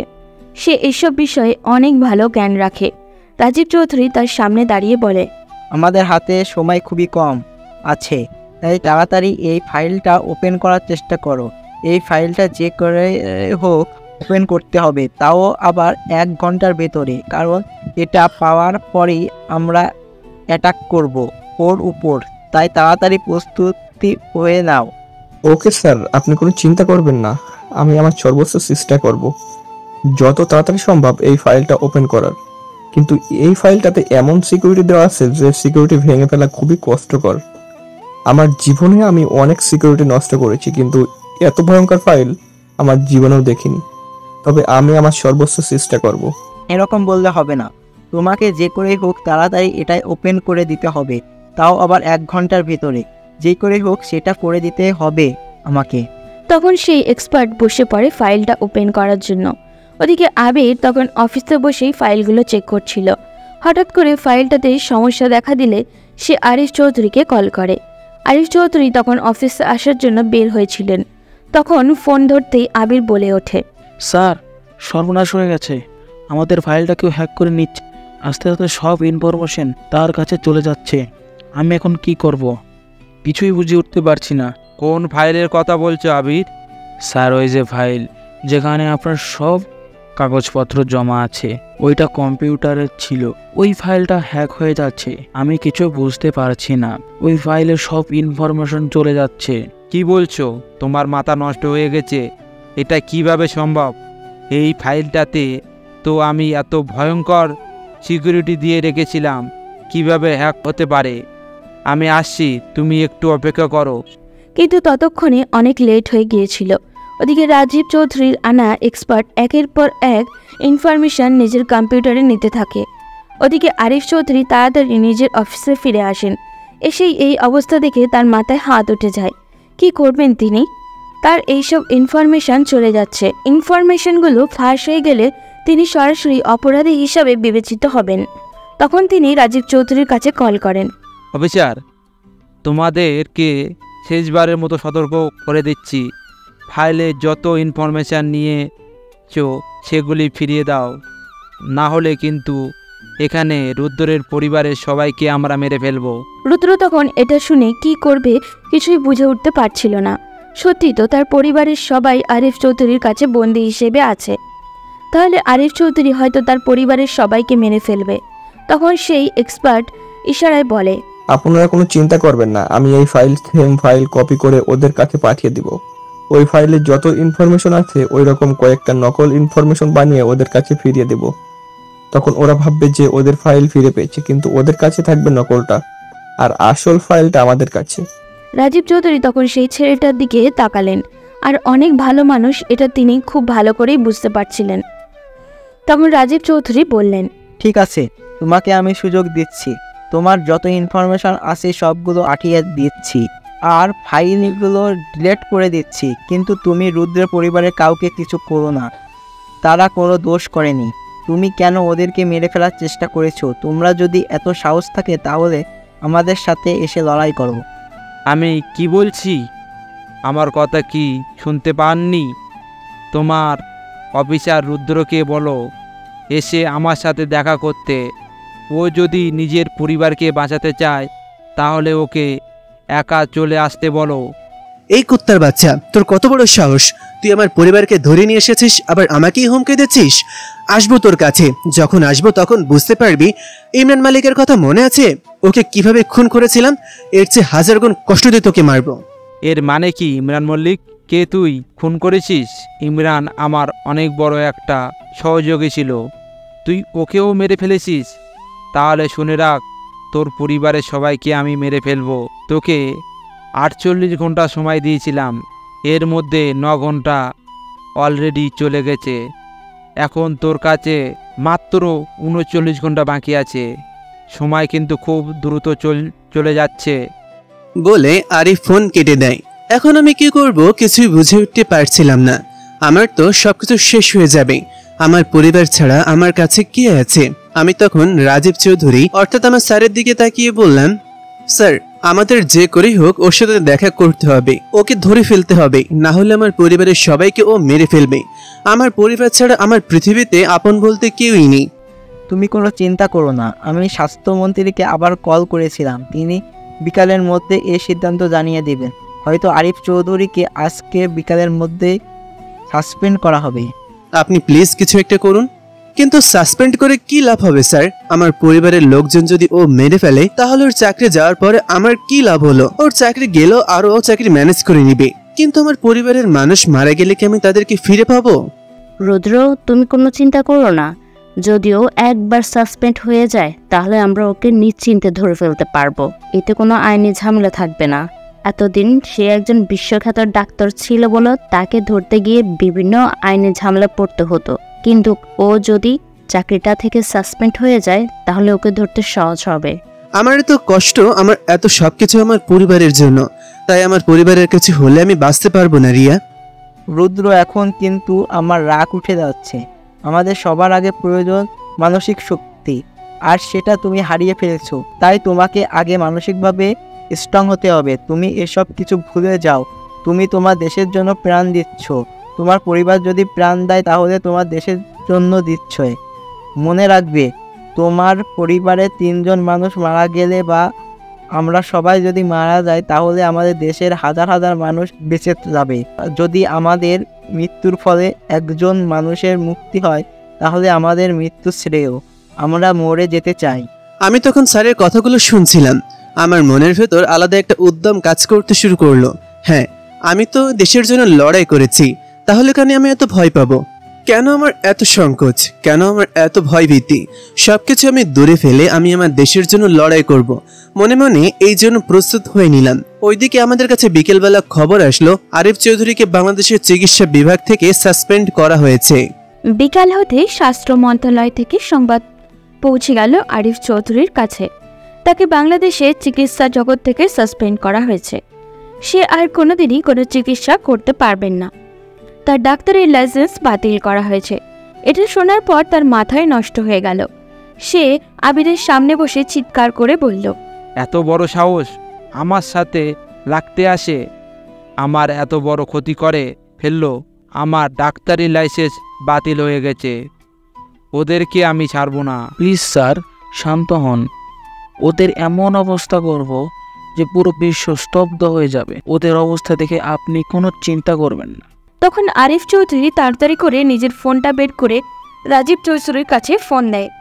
রাজীব চৌধুরী আরিফ চৌধুরীকে ফোন ধরে বললেন, কি ব্যাপার ডাক্তার আরিফ চৌধুরী? সরি, এখন তো আপনি ডক্টর নন, আপনি একটা খুনি, কারণ ডাক্তারি লাইসেন্স তোর কাছ থেকে চলে গেছে। শুয়োরের বাচ্চারা, তোরা আমার সাথে লাগতে এসেছিস। রুদ্রের পরিবারের সবাইকে বেঁধে রেখেছিলাম, এখন তোর পরিবারের সবাইকে ধরে নিয়ে এসেছি, পারলে বাঁচিয়ে দেখা। এটা তোর মতো কাপুরুষের পরিবার নয়, এটা আমাদের পরিবার। আমাদের পরিবারের মানুষগুলো আমাদের মতো সাহসী, তারা নিজেদের দেশের জন্য জীবন দিতে সবসময় প্রস্তুত আছে। তাই তুই ওদেরকে মেরে ফেললেও আমাদের কিছু হবে না, তারা দেশের জন্য জীবন দিতে প্রস্তুত আছে। আরিফ চৌধুরী তখন রুদ্রের পরিবারের সামনে দাঁড়িয়ে কথাগুলো বলছিল। তখন রুদ্রের বাবা বলে উঠল, দেখেছিস আমার ছেলে কোথায় কাজ করে? আমার ছেলে নিজের দেশের জন্য নিজের জীবন দিতে প্রস্তুত আছে। আমরা পরিবারের লোকেরাও তাদের সেই শক্তি জুগিয়েছি। আমার পরিবারের সবাই জীবন দিতে প্রস্তুত আছে, পারলে আমাদেরকে মেরে ফেল। আরিফ চৌধুরী তখন কি করবেন কিছুই বুঝে উঠতে পারছিলেন না। ওদিকে রিয়া, আকাশ, রাজীব চৌধুরী সবাই প্রস্তুত হয়ে গেছে। ইন্সপেক্টর রিয়াদও চলে এসছে। তারা এখন আরিফ চৌধুরীর লোকেশন ট্র্যাক করার চেষ্টা করছে, কিন্তু কিছুতেই লোকেশন ট্র্যাক করতে পারছে না। বারবার তার লোকেশন চেঞ্জ হচ্ছে, তারা কিছুই বুঝতে পারছে না। আরিফ চৌধুরী বুঝতে পারছিল তার লোকেশন বের করার জন্য কিছু একটা লাগিয়ে রেখেছে তারা। তখন রাজীব চৌধুরী বলেন, যে করেই হোক ওদের লোকেশন জানতে হবে। তুমি আবার ওই এক্সপার্টকে ডেকে নিয়ে আসো। ওই এক্সপার্টকে দিয়ে ওদের লোকেশনটা চেক করতে হবে। যদি ওদের লোকেশনটা পেয়ে যায় তাহলে ওদের অ্যাটাক করতে পারবো। এবার আর কোনো বাধা নেই, ওদের সব কিছু আমাদের হাতে চলে এসেছে। তুমি আইনমন্ত্রীর কাছে ওর সব ফাইল পাঠিয়ে দাও। ফাইল তো ওপেন হয়ে গেছে। জি স্যার, ফাইলটা ওপেন হয়ে গেছে, আপনি কোনো চিন্তা করবেন না। আমি আইনমন্ত্রীর কাছে মেইল করে এটা পাঠিয়ে দিয়েছি। এরপর ওকে কে বাঁচায় দেখব। আর আমি ওই এক্সপার্টকে খবর দিচ্ছি, আজকের মধ্যে সে চলে আসবে। লোকেশন আমরা পেয়ে যাব। লোকেশন পেয়ে গেলে ওকে ধরা একদম সহজ হয়ে যাবে। পুরোটা বিকেল চলে গেল, আমরা এখনো নিজেদের অফিসে। একটাবার কেউই বাসায় যায়নি, সবাই এখানে আছে। সবাই সবার পরিবারের কথা চিন্তা করছে, কিন্তু কেউ মুখে সেটা উচ্চারণ করছে না। আমরা সবাই লোকেশন ট্র্যাক করার চেষ্টা করছি, কিন্তু পারছি না। একটু পর সে এক্সপার্ট চলে আসলো, তখন আমরা তার কাছে গিয়ে বসলাম। এখন অপরাধীকে ধরতে হলে যে করেই হোক আজকের মধ্যে তাদের লোকেশন ট্র্যাক করতে হবে, কারণ আমাদের কাছে আজকের একটা দিন সময় আছে, আর কোনো সময় নেই। তাই যত তাড়াতাড়ি সম্ভব লোকেশনটা আমাদের ট্র্যাক করে দিন। কিন্তু সেটা কিভাবে সম্ভব? আমি এই বিষয়ে অভিজ্ঞ নই। আমার ভাই এসব বিষয়ে খুব ভালো করে জানে। আমি আমার ভাইকে খবর দিচ্ছি, সে আসলে এটা পারবে। আমি আসলে শুধুমাত্র আনলকিং বিষয়ে কাজ করি, এসব বিষয়ে আমার অভিজ্ঞতা তেমন একটা নেই। তাই ইমার্জেন্সি চাচ্ছেন যেহেতু আমি আমার ভাইকেই খবর দিতে পারি। যাকে দিয়ে সম্ভব তাকে দিয়ে তাড়াতাড়ি আমাদেরকে ইনফরমেশনটা দিয়ে দেন, কারণ এখানে অনেক লোকের প্রাণ জড়িয়ে আছে। প্রায় 8 থেকে 9 জন মানুষকে তারা বন্দি করে রেখেছে। তাহলে আপনারা নিশ্চিন্তে থাকতে পারেন, আজকের ভিতরেই কেন 1 ঘন্টার ভিতরে আপনাদের সব ইনফরমেশন দিয়ে দিচ্ছি। আমার ভাই আসলেই সবকিছুর খবর পেয়ে যাবেন। ঠিক আছে, তাড়াতাড়ি ব্যবস্থা করুন। এরপর আমরা অপেক্ষা করতে শুরু করলাম। 43 মিনিট পর তার ভাই চলে আসে। তার ভাই আসার পর আমরা আরো কৌতূহলী হয়ে তার দিকে তাকিয়ে আছি, কখন আমাদের কাছে সব ইনফরমেশন আসবে। প্রায় 2 ঘন্টা সে এক জায়গায় বসার পর আমার দিকে তাকিয়ে বলল, জি স্যার, আমরা তার ইনফরমেশন পেয়ে গেছি। সে এলাকা থেকে প্রায় 3 কিলোমিটার দূরে আছে, একটা বাড়িতে থাকে, সেখানেই ধরতে হবে। আমি আপনাদেরকে একটা সফটওয়্যার দিয়ে দিচ্ছি, আপনারা এটার উপর নজর রাখবেন। ওর লোকেশন যেদিকে যাবে সেদিকেই আপনাদেরকে এটা নিয়ে যাবে। ঠিক আছে, তাড়াতাড়ি দিয়ে দাও, কারণ আমাদেরকে এখনই বের হতে হবে, কারণ পরে লেট করলে সবকিছু হাত থেকে ছুটে যেতে পারে। তাই আমরা চাচ্ছি যত তাড়াতাড়ি সম্ভব সবকিছু কমপ্লিট করতে হবে। এরপর তারা আমাদেরকে লোকেশন দিয়ে দিল। আমরা চলতে শুরু করলাম আমাদের গাড়ি নিয়ে। যে করেই হোক আরিফ চৌধুরীকে আজকে ধরতেই হবে। ওদিকে রিহা এবং তার মা অনেক টেনশনে আছে। তারা বুঝতে পারছেন না আরিফ চৌধুরী রুদ্রের বাবা মায়ের সাথে কি করবে। তখন রিয়া বলে উঠল, মা, আমি বুঝতে পারছি না বাপি রুদ্রের বাবা মায়ের সাথে কি করতে চাইছে। সত্যিই যদি ওর বাবা মায়ের কোনো ক্ষতি করে ফেলে, তাহলে আমি রুদ্রের কাছে কিভাবে গিয়ে দাঁড়াবো? আমি ওকে ছাড়া বাঁচবো না মা। তুই কোনো চিন্তা করিস না মা, তোর বাবার এতটাও সাহস হয়নি যে একজন গোয়েন্দা অফিসারের বাবা মাকে মেরে ফেলবে। তোর বাবা শুধু সামনেই এত বড় বড় কথা, আসলে সে একটা কাপুরুষ। যদি সে সত্যি করার সাহস হতো তাহলে সে সামনাসামনি লড়াই করতো। কিন্তু বাপি এটা কেন করলো? আমি তো আমার বাবাকে অনেক ভালোবাসতাম, কিন্তু এখন সে যে এতটা খারাপ সেটা আমি কোনোদিনও ভাবিনি। আসলে মারে, তোর বাবা টাকার পেছনে পড়ে গেছে, আর যে মানুষ একবার টাকার পেছনে পড়ে যায় তাকে আর ভালো পথে ফিরিয়ে আনা যায় না। টাকা যে মানুষকে একবার চিহ্নিত করে ফেলে, সেই মানুষ এতটাই খারাপ হয়ে যায় যে সে টাকার জন্য পাগল হয়ে যায়। দেখ আমাদের কিসের অভাব আছে, এখন যদি সে কোনো কাজ না করে বাড়িতে বসে থাকে, এরপরেও তো আমরা সারা জীবন ভালো মতো খেয়ে পড়ে বেঁচে থাকতে পারবো। কিন্তু সে কেন এরকম কাজ করছে? এর মানে হচ্ছে সে টাকার লোভে পড়ে গেছে। আর টাকা যত ইনকাম করবে আরও বেশি মানুষের মধ্যে লোভ চলে আসে। একটা মানুষ যদি মাসে 1 লক্ষ টাকা ইনকাম করে, তাহলে তার লক্ষ্য থাকে সে যেন 2 লক্ষ টাকা পরের মাসে ইনকাম করতে পারে। এরপর যদি তার সে স্বপ্ন পূরণ হয়, সে পরের মাসে 2 লক্ষ টাকা ইনকাম করতে পারে, এরপরেও মাসে তার স্বপ্ন হয়ে যায় 5 লক্ষ টাকা। এরকম মানুষের চাহিদার কোনো শেষ নেই। সৃষ্টিকর্তা যদি মানুষকে সব কিছু দিয়ে দেন, এরপরেও মানুষ চাইবে পৃথিবীটা কেটে ফেলতে। তাই তোর বাবার এত টাকা পয়সা দেখার পরেও আমি কোনোদিন টাকা পয়সার প্রতি লোভ করিনি, কারণ যে মানুষ টাকা পয়সার লোভে পড়ে যাবে সে কোনোদিনও উন্নতি করতে পারবে না। হ্যাঁ মামুনি, আমি বুঝতে পেরেছি। আমি যখন টাকার লোভে পড়ে গিয়েছিলাম তখন খারাপ কাজ করতে শুরু করেছিলাম। তোমরা না থাকলে আমি হয়তো এখনো সেই খারাপের পথেই ডুবে থাকতাম। রুদ্র আর তুমি মিলেই তো আমাকে বাঁচিয়েছো। সত্যি ছেলেটা এসে আমাদের পরিবারটা পাল্টে দিয়ে গেল। জানি না সেটা আবার ফিরে আসবে কিনা। তুমি এমন করে বলো না মামুনি। আমি জানি রুদ্র আমাকে অনেক ভালোবাসে, আমিও রুদ্রকে অনেক ভালোবাসি। আমি রুদ্রকে ছাড়া বাঁচবো না মা। আমরা আস্তে আস্তে পৌঁছে গেছি আরিফ চৌধুরীর কাছে, কারণ এখন আমাদের থেকে আরিফ চৌধুরীর দূরত্ব মাত্র 200 মিটার। সেজন্য আমরা সবাই গাড়ি থেকে নেমে প্রস্তুতি নিলাম। সবার হাতেই বন্দুক, সাথে পুলিশের অনেক কর্মকর্তা আছে। আরিফ চৌধুরী আপ থেকেই জানতেন এরকম কিছু হবে, সেজন্য তিনিও লোকেশন লাগিয়ে রেখেছিলেন। যখনই দেখলেন রাজীব চৌধুরী এবং রুদ্র চলে এসছে তাদের কাছাকাছি, তখন তিনি তার সকল কর্মচারীদের প্রস্তুত হতে বললেন। তিনি আবিরের দিকে তাকিয়ে বললেন, ওরা আমাদের কাছাকাছি চলে এসছে, তোমরা সবাই প্রস্তুতি নিয়ে নাও। আজকে হয় আমরা মরব, না হয় ওদেরকে মেরে ফেলবো। হ্যাঁ স্যার, আজকে আমার জীবন দিয়ে হলেও আমাদের ব্যবসা বাঁচানোর চেষ্টা কর। দুই দিকের মানুষ প্রস্তুত। রাজীব তখন তার টিম নিয়ে কাছাকাছি পৌঁছে গেলেন। যখন বাড়িটার কাছে আসলেন তখন দেখলেন অনেক লোক সেখানে দাঁড়িয়ে আছে বন্দুক নিয়ে। তারা গুলি করতে শুরু করলেন। একে একে দাঁড়িয়ে থাকা 4 জন কর্মচারীকে তারা গুলি করে মেরে ফেললেন। কিন্তু ওদিকে ভিতরে আরিফ চৌধুরী আর আবির মিলে রুদ্রের বাবা মায়ের মাথায় বন্দুক ধরে আছে। রুদ্র আর রাজীব চৌধুরীর টিম যখন ভিতরে যায় তখন আরিফ চৌধুরী একটু জোরে চিৎকার করে বললেন, আর একবার যদি সামনের দিকে এগিয়ে আসো তাহলে কিন্তু ওদেরকে আমি মেরে ফেলবো। আরিফ, তোমার সময় শেষ হয়ে গেছে, এখন তোমাকে আর কেউ বাঁচাতে পারবে না। তাই ভালোভাবে বলছি, আত্মসমর্পণ করে নাও, না হলে খুব খারাপ হয়ে যাবে। তোরা আমার খারাপ কি করবি? আমি তোদের এমন অবস্থা করব যে তোরা কাঁদতে কাঁদতে কুল খুঁজে পাবি না। আরিফ চৌধুরী, তোকে শেষবারের মতন বলছি, আমি তোকে একটা শেষ সুযোগ দিতে চাই। আমার বাবা মাকে ছেড়ে দে, না হলে কিন্তু তোকে ধ্বংস করে দেব। না, আমি ছাড়বো না। তোর বাবা মাকে এখানে মেরে ফেলবো। এরপর যদি আমি মরে যাই তবু আমার কোনো দুঃখ নেই। বাঁচার সব রাস্তা বন্ধ। এখন 2 গ্রুপের মধ্যে যে কোনো এক গ্রুপকে মরতেই হবে। সবাই চিন্তা করছে কি করবে। এরই মধ্যে হঠাৎ করে একটি লোক রিয়ার মাথা বরাবর গুলি করে দিল। রিয়া তখন মাটিতে লুটিয়ে পড়ল। রুদ্র চিৎকার করে উঠল। রুদ্রের বাবা একজন সিআইডি অফিসার ছিলেন, সেজন্য তিনি সব বিষয়ই জানেন। তিনি তখন রুদ্রের দিকে তাকিয়ে বললেন, বাবা, আমার কিছু হয়ে গেলে আমার কোনো দুঃখ নেই।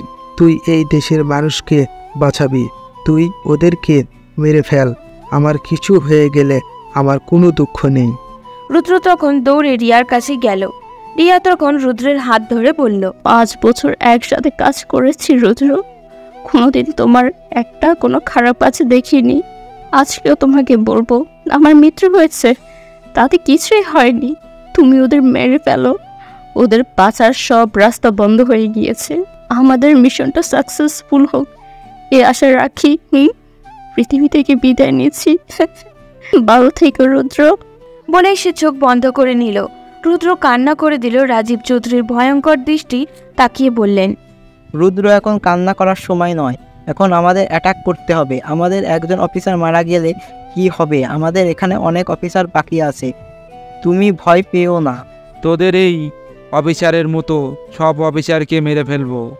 তোরা এই এলাকা ছেড়ে চলে যা। আমি শেষবারের মতো বলছি, এই সুযোগ কিন্তু আর পাবি না, পরে কিন্তু পস্তাতে হবে।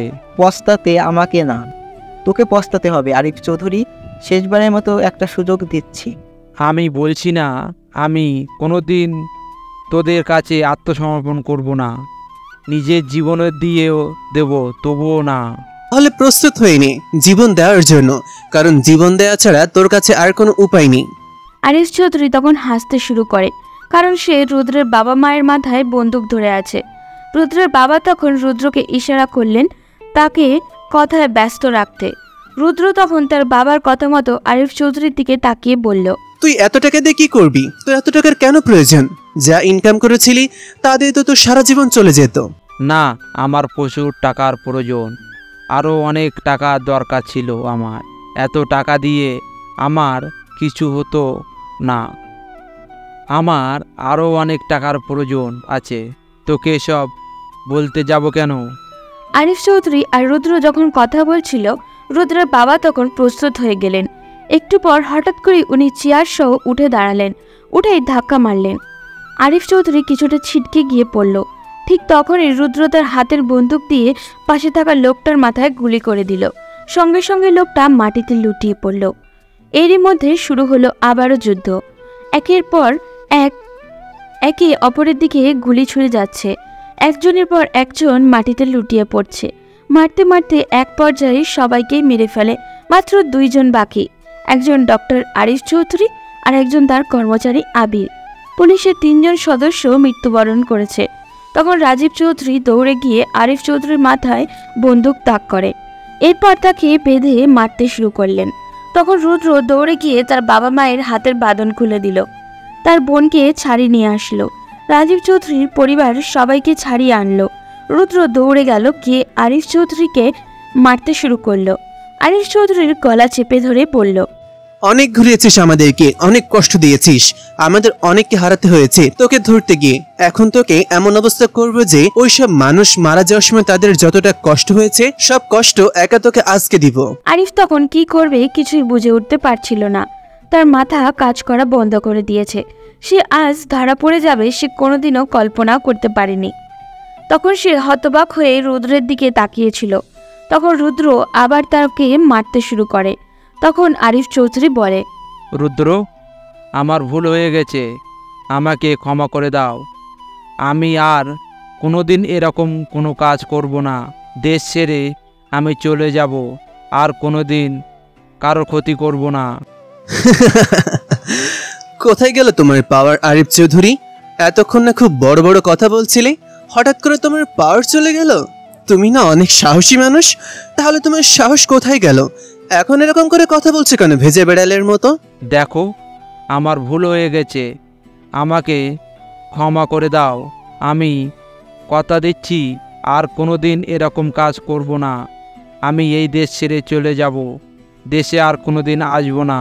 তোর যদি সব অপরাধ এই ক্ষমা চায় সমাধান হয়ে যেত, তাহলে তো যতটা পরিবারের সদস্যকে মেরেছিস তাহলে সবার সেই পরিবারের সদস্যকে ফিরিয়ে এনে দে। যত মানুষকে খুন করেছিস সবাইকে তুই ফিরিয়ে এনে দে। রিয়ার বাবা আর আমাদের রিয়াকে ফিরিয়ে এনে দে আমাদের মাঝে। আরে বাকরুদ্র হয়ে দাঁড়িয়ে আছে, সে কিভাবে তাদেরকে ফিরিয়ে আনবে? আসলে আমরা কোনো খারাপ কাজ করার আগে বুঝতে পারি না সে খারাপ কাজের ফলাফল কত ভয়ঙ্কর হতে পারে। তখন আমরা সেই কাজ করে ব্যর্থ হই এবং ধরা পড়ে যাই, তখন আমরা বুঝতে পারি কত বড় একটা ভুল কাজ করেছি এবং কতটা ভয়ঙ্কর ফলাফল ভোগ করতে হবে। আরিফ চৌধুরী হয়তো সেটা বুঝতে পারছে। তখন তাকে কতটা ভয়ঙ্কর ফলাফল ভোগ করতে হবে। রাজীব চৌধুরী তখন আরিফ চৌধুরীকে আঘাত করে আর বলছে, তোর জন্য আমার কয়েকজন অফিসার মারা গেছে, আজকে পুলিশের কত সদস্য মারা গেল, আমার পরিবারের লোকজনকে তুই ধরে নিয়ে এসেছিলি, রুদ্রের পরিবারের লোকজনকে ধরে নিয়ে এসেছিলি, তোকে এত সহজে ছেড়ে দিব এটা তুই ভাবলি কিভাবে? রাজীব চৌধুরী, তোমার যত টাকার প্রয়োজন আমি তোমাকে দিয়ে দেব, তবুও তুমি আমাকে ছেড়ে দাও, আমাকে এখান থেকে চলে যেতে দাও, আমি তোমাকে টাকা দিয়ে ভরিয়ে দেব। তোমার কত টাকার প্রয়োজন আমাকে বলো, তোমাদের দুজনকে আমি এত টাকা দিব যা তোমরা সারা জীবনেও ইনকাম করতে পারবে না। একথা শুনে রুদ্রের মাথায় আগুন ধরে গেল। সে গিয়ে এক বালতি ফুটন্ত গরম পানি নিয়ে আসলো, এনে দৌড়ে গিয়ে আরিফ চৌধুরীর মাথায় ঢেলে দিল। আরিফ চৌধুরী চিৎকার করে উঠল। রুদ্র তখন বলল, আমরা তোর মতন জঘন্য অপরাধী নই, আমরা টাকাকে ভালোবাসি না, আমরা আমাদের এই দেশটাকে ভালোবাসি, এই দেশের জন্য নিজের জীবন উৎসর্গ করে দিতে পারি। আমরা টাকার কথা এক মুহূর্তের জন্য চিন্তা করি না, কিন্তু তুই আমাদের টাকার লোভ দেখাচ্ছিস। কত টাকা হয়েছে তোর? যদি তোর নিজের টাকা থাকতো তাহলে অন্য কথা, তোর প্রতিটা টাকা মানুষের রক্ত বিক্রি করা টাকা, আমাদেরকে দিবি সেই টাকা আর আমরা সেটা গ্রহণ করবো, এটা তুই ভাবলে কি করে? আরিফ চৌধুরীর বাঁচার সব রাস্তা বন্ধ হয়ে গেছে। রুদ্রের বাবা তখন রুদ্রের কাছে এসে মাথায় হাত দিয়ে বললেন, বাবা, জীবনে আমার একটা স্বপ্ন ছিল এই দিনটা দেখার, আজকে তুই আমাকে সেই দিন দেখিয়ে দিলি, তুই আমার সকল স্বপ্ন পূরণ করে দিয়েছিস বাবা, আমার আর কোনো ইচ্ছা নেই, এখন আমি শান্তিতে মরে যেতে পারবো। আমার ছেলে নিজের দেশের জন্য এতটা পাগল, এটা দেখতেই আমার আলাদা একটা ভালো লাগা কাজ করছে। সত্যি বাবা, আমি তোকে নিয়ে গর্বিত। রুদ্র তখন তার বাবাকে জড়িয়ে ধরল। তখন রাজীব চৌধুরী বলে উঠলেন, রুদ্র, তোমার মতো অফিসার এই দেশের সম্পদ, তুমি সবসময় এভাবে সৎ পথে চলার চেষ্টা করো, কখনোই অপরাধীর কাছে মাথা নোয়াবে না। যখন তোমার সব কিছু শেষ হয়ে যাবে, তোমার চারিদিকে রাস্তা যখন বন্ধ হয়ে যাবে, তোমার মনোবল তোমাকে এগিয়ে নিয়ে যাবে। একজন অফিসার যদি অসুস্থ হয়ে পড়ে যুদ্ধের ময়দানে, তবুও তার মনোবল যেন তাকে সুস্থ করে দেয়, এটাই প্রাপ্য থাকে তাদের কাছে। তোমার কাছেও এটাই আমার চাহিদা। জি স্যার, আজকে আমি যে শিক্ষা পেয়েছি তা সত্যি আমার চিরজীবন মনে থাকবে। আপনি আমার জন্য দোয়া করবেন, আমি যেন আমাদের দেশের জন্য এইভাবেই লড়াই করে নিজের জীবন বিলিয়ে দিতে পারি, যেন আমি কোনোদিনও ভয় না পাই নিজের দেশের জন্য জীবন দিতে, যুদ্ধের ময়দান থেকে যেন কোনোদিন পালিয়ে না আসি। এরপর তারা আরিফ চৌধুরীকে ধরে নিয়ে গেল। যখন আইনমন্ত্রীর কাছে এসে খবর পৌঁছালো, তখন আরিফ চৌধুরীর কোম্পানি তারা বন্ধ করে দিল। কোম্পানি ব্যান করে দেওয়া হয়েছে সরকারের পক্ষ থেকে। পুরো দেশে খবর ছড়িয়ে পড়ে গেছে। দেশের এত বড় একজন ডাক্তারের এরকম জঘন্য অপরাধের কথা জেনে সবাই তাকে ছিছি করতে শুরু করেছে। ওদিকে এই খবর পৌঁছে গেছে আরিফ চৌধুরীর বাড়িতেও। সবাই রুদ্রকে নিয়ে পাগল হয়ে গেছে। রুদ্রের ইন্টারভিউ আর কত কি সব ঝামেলা শেষ করতে করতে রুদ্র যেন হিমশিম খেয়ে যাচ্ছে। রুদ্র নিজের বাড়ির ড্রয়িং রুমে বসেছিল। হঠাৎ করে বাড়ির দরজায় কেউ নক করে। তখন রুদ্র বলে ওঠে, মিম, কোথায় গেলি বোন? দেখ তো কে এসেছে। মিম দরজা খুলে দেখতে পায় একজন মধ্যবয়স্ক মহিলা আর একটি মেয়ে দাঁড়িয়ে আছে। মিম তখন তাদেরকে জিজ্ঞাসা করে, আপনারা এখানে? আপনাদেরকে তো আমি চিনলাম না, কি জন্য এসেছেন বলতে পারবেন? আসলে আমরা রুদ্রের সাথে দেখা করতে চাই। রুদ্র কি বাড়িতে আছে? জি ভাইয়া, বাড়িতেই আছে, এই তো সামনেই বসা, চলুন আমার সাথে ভিতরে। তখন তাদেরকে নিয়ে মিম রুদ্রের সামনে যায়। রুদ্র তখন তাদের দিকে তাকিয়ে আশ্চর্য হয়ে যায়। রুদ্রের মুখ দিয়ে কোনো কথা বের হচ্ছে না। সে হাঁ করে তাকিয়ে আছে। রিহা আর নাজমা চৌধুরী তার সামনে দাঁড়িয়ে আছে। রুদ্র তখন দৌড়ে উঠে গেল। দৌড়ে গিয়ে নাজমা চৌধুরী পায়ে ধরে সালাম করল। তখন নাজমা চৌধুরী বলে উঠলেন, আমাদের যে আজকে কি আনন্দ লাগছে বাবা, তোমাকে আমি বলে বোঝাতে পারবো না। তুমি আমার স্বপ্ন পূরণ করে দিয়েছো, এরকম একটা জঘন্য অপরাধীকে শাস্তি দিয়েছো। আমাদের কোনো দুঃখ নেই, তোমার প্রতি আমাদের কোনো অভিযোগ নেই। আমরা তোমাকে ধন্যবাদ জানাতে এসেছি। কি বলছেন ম্যাডাম? আপনি যদি না থাকতেন তাহলে আমি এই কেসের সমাধান কোনোদিনও করতে পারতাম না। আপনার সাহায্যের কারণেই আমি এই কেসের সমাধান করতে পেরেছি। আমি এই কেসের সকল ইনফরমেশন তো আপনার কাছেই পেয়েছি। আপনার কাছে আমি চিরকৃতজ্ঞ। আমাকে তোমরা এই জঘন্য অপরাধীর কাছ থেকে মুক্তি দিয়েছো, এর থেকে বড় আনন্দের আর কিছুই হতে পারে না। আমার কাছে কৃতজ্ঞতা প্রকাশ করা লাগবে না। তবে আজকে তোমার কাছে এর জন্য আসেনি, আজকে তোমার বাবা মায়ের সাথে দেখা করতে এসেছি। রুদ্র তখন অবাক হয়ে যায়। রুদ্রের বাবা মায়ের সাথে নাজমা চৌধুরী কি কাজ? রুদ্র নিজের বাবা মাকে ডেকে নিজের রুমে চলে যায়। পিছন পিছন রিহা তার রুমে যায়। কি ব্যাপার ম্যাডাম, কেমন আছেন? রিয়া তখন কি বলবে বুঝে উঠতে পারছিল না। তখন মুখ বন্ধ হয়ে গিয়েছিল। সে এদিক ওদিক তাকাচ্ছিল। এটা দেখার পর রুদ্র পাশ ফিরে বলে উঠল, আমি জানি এই বাড়িটা আপনাদের। বাড়ি থেকে যদি অন্য কোনো কম দামি জিনিস থাকে তবে এটা আমার বাবার কষ্টের ইনকামের টাকা দিয়ে বানানো, তাই এই বাড়িতে থাকতে আলাদা একটা শান্তি কাজ করে। এটা কি করে বললে রুদ্র? আমি কি একটা বারও বলেছি তোমার এই বাড়ি দেখতে খারাপ? আমি কি একটা বারও চারদিকে তাকিয়ে দেখতে পারি না আমার শ্বশুর বাড়ি কেমন? রিহা এসব কি বলছে? তার মাথা কি নষ্ট হয়ে গেছে? আমি তখন তার দিকে তাকিয়ে বললাম, শ্বশুর বাড়ি মানে? এই বাড়িটা আপনার শ্বশুর বাড়ি হতে যাবে কেন? আর এই বাড়িতে তো এমন কোনো কেউই নেই যার সাথে আপনার বিয়ে হতে পারে। কথাটা বলতে দেরি আমার দিকে এগিয়ে এসে আমাকে ধাক্কা দিয়ে বিছানায় ফেলে দিল। আমি কিছুই বুঝতে পারছি না। দেখতে দেখতে রিহা আমার বুকের উপর উঠে বসে আমার গলা চেপে ধরে বলল, এবারে অন্য কারোর সাথে আমার বিয়ে হবে কেন? আমি তো তোমাকে ভালোবাসি, তোমাকেই বিয়ে করতে চাই। যদি আমাকে বিয়ে না করো তাহলে কিন্তু খুন করে ফেলবো। আমি তখন তার কথা শুনে আশ্চর্যের চরম পর্যায়ে পৌঁছে গেলাম। সে আমাকে বিয়ে করতে চাই? আমি তাকে প্রচন্ড ভালোবেসে ফেলেছি, কিন্তু এখন তাকে সরাসরি বললে কিরকম হয়ে যায় না? সেজন্য তাকে একটু রাগানোর জন্য বললাম, আসলে ম্যাডাম আমার পক্ষে আপনাকে বিয়ে করা সম্ভব নয়, কারণ আমি এখন বিয়ে করব না। আমার এখন অনেক কাজ আছে, আমি পরে বিয়ে করব। রুদ্র, তুমি যদি চাও তোমার জন্য আমি সারা জীবন অপেক্ষা করতে পারি। তুমি কোনো চিন্তা করো না, তুমি যেদিন বলবে আমি তোমাকে সেদিনই বিয়ে করব।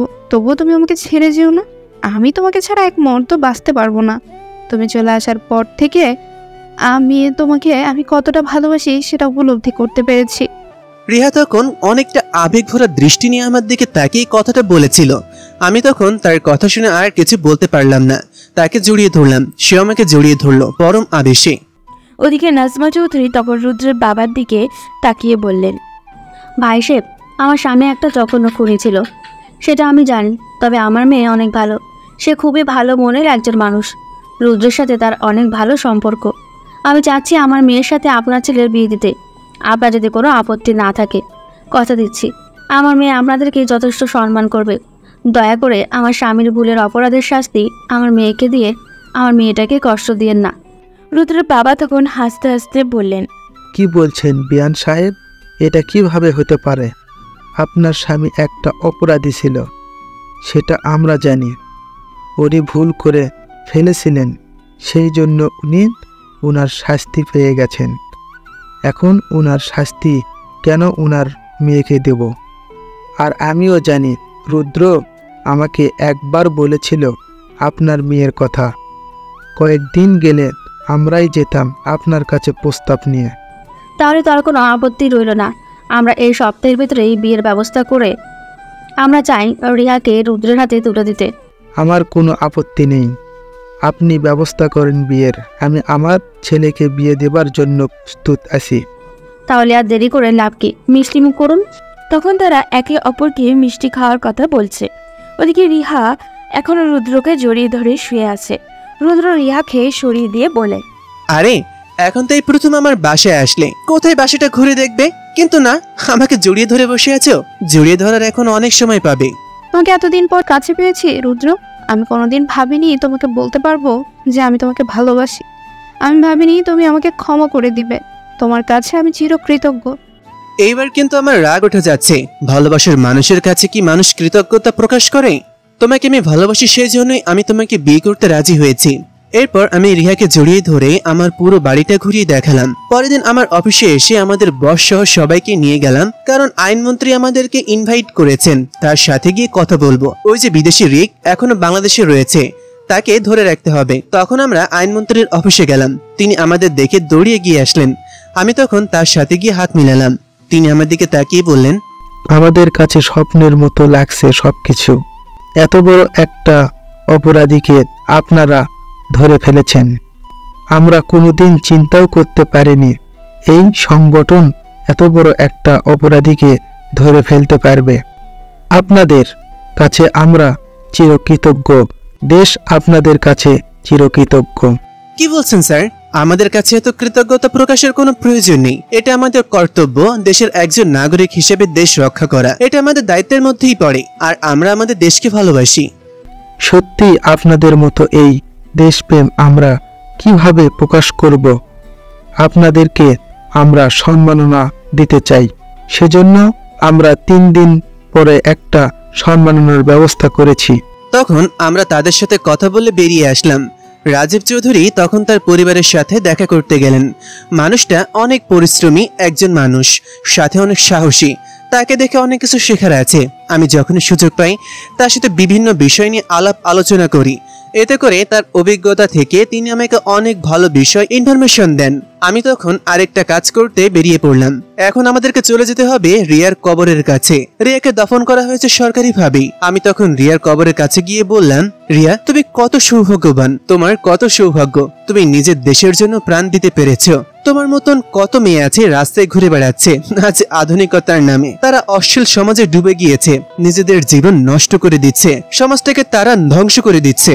সে জায়গায় তুমি তোমার নিজের দেশের জন্য জীবন দিয়ে চলে এসেছো। সত্যি তোমাকে সম্মান না জানিয়ে পারছি না। আমার মতন ছেলেরা যা না পারে তুমি তা করে দেখিয়েছো। তোমাকে হাজার সালাম বোন। এরপর আমি আমার বাসায় ফিরে আসলাম। বাসায় ফিরে আসতেই আমার বোন মিম দৌড়ে আমার সামনে আসলো। আমি তখন তার এমন হাসি মুখ দেখে জিজ্ঞাসা করলাম, কি ব্যাপার ম্যাম, আজকে এত হাসি খুশি দেখাচ্ছে, কি ব্যাপার? ভাইয়া, আগামী শুক্রবার তোর বিয়ে। সেই জন্য আমরা আজকে শপিং এর জন্য বের হব। তাড়াতাড়ি রেডি হয়ে নে, আব্বু বলে দিয়েছে। আমি তখন বুঝতে পারলাম তাদের এই হাসি খুশির কারণ। আমি তখন রুমে গিয়ে রেডি হয়ে গেলাম শপিং করব। আমার শপিং এর সবকিছু, আমার এসব শপিং এসব ভালো লাগে না। আমি যা কিনি সব মিমের পছন্দই কিনি। রুমে যেতেই হঠাৎ করে ফোনে কল আসলো। নাম্বারটা দেখে চিনতে পারলাম না। ফোনটা রিসিভ করে জিজ্ঞাসা করলাম, কে বলছেন? 2 দিন পরে বিয়ে করতে যাচ্ছ, এখনো নিজের বউয়ের নাম্বারটাই চিনলে না? কি তুমি কেমন স্বামী গো? আমি তখন বুঝতে পারলাম এটা রিহান নাম্বার। আমি তখন তাকে রাগানোর জন্য বললাম, আমার ফোনে এরকম অপ্রয়োজনীয় নাম্বার আমি রাখি না। বিয়ে হওয়ার পর বউ হবে, এখন তুমি আমার বউ নয়, তাই তোমার নাম্বার সেভ করা আমার জন্য গুরুত্বপূর্ণ নয়। রিহা তখন আর কিছু বলল না, ফোনটা কেটে দিল। মুচকি হেসে মিমের সাথে শপিং করতে বেরিয়ে গেলাম। এরপর শপিং করে চলে আসলাম। এভাবে দেখতে দেখতে 2টা দিন কেটে গেল। আজকে 3য় দিন, আমাদের সম্মাননা দেওয়া হবে। আমি তখন পৌঁছে গেলাম। গিয়ে দেখি আমাদের স্যার রাজীব চৌধুরী আগে থেকে সেখানে পৌঁছে আছেন। তখন তিনি আমাকে দেখে বললেন, রুদ্র লুকিয়ে লুকিয়ে বিয়ে করে নিচ্ছে, এখন আমাকে দাওয়াত দিলে না? আমি কিছু বুঝলাম না, কি ব্যাপার? আসলে স্যার এসব কিছু আব্বুই করেছেন, সেজন্য আমি আর এসব বিষয়ে মাথা ঘামাচ্ছি না। আব্বু আমাকে নিশ্চয়ই দাওয়াত দিবেন, আর দাওয়াত না দিলেও তো আপনি আমার বাবার মতন, চলে আসবেন। তখন তিনি আমাকে জড়িয়ে ধরলেন। একটু পর প্রোগ্রাম শুরু হলো। আমাদেরকে একে একে ডাকা হলো। তখন রাজীব চৌধুরী সবার প্রথমে বক্তব্য দেওয়ার জন্য ডাকা হলো এবং সম্মাননা তুলে দেওয়া হলো। এরপর আমাকে ডাকা হলো। আমি তখন চলে গেলাম। সেখানে গিয়ে মাইক হাতে নিয়ে কি বলবো, অনেক নার্ভাস ছিলাম। তবে সবার সামনের দিকে তাকিয়ে দেখলাম কয়েকটা মেয়ে বসে আছে। ভাবলাম তাদেরকে নিয়ে কিছু বলি। তখন আস্তে আস্তে বলতে শুরু করলাম। আজকের এই অনুষ্ঠানে আমি কি বলবো কিছুই বুঝে উঠতে পারছি না।